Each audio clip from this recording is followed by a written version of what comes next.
นี่เนาะนี่คือมันผักกางเนาะสีเนาะนี่คือน้ำผึ้งเดือน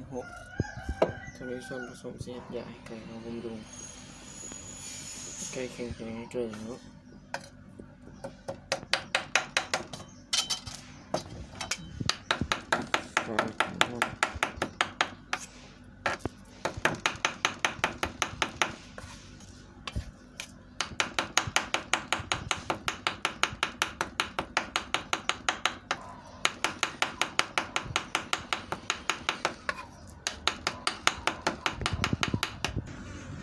ต่อมาทำจากสับแล้วก็เอาลงไป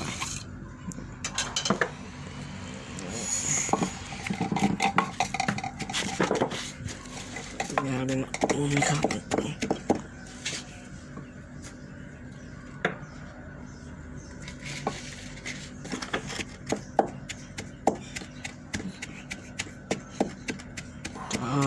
ครับ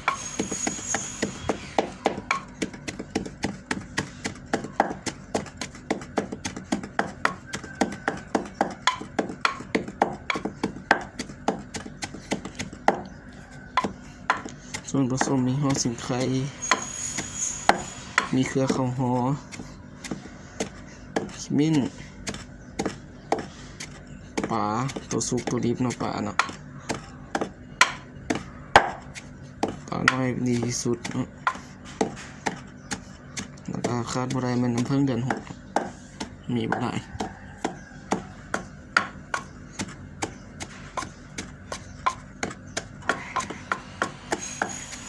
เคยเห็นแล้วเนาะได้ผลดีเนาะตอนนี้เนาะสูตรนี้เนาะ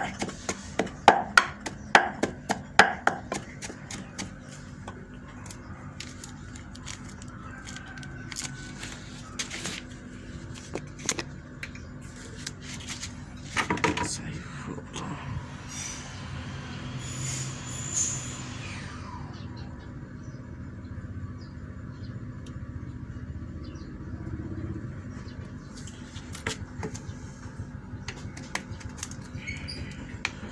นี่ก็เรียบร้อยเนาะมีแต่คนแล้วมาปั้นเป็นก้อนเนาะเราจะขอลาเพียงเท่านี้เด้อ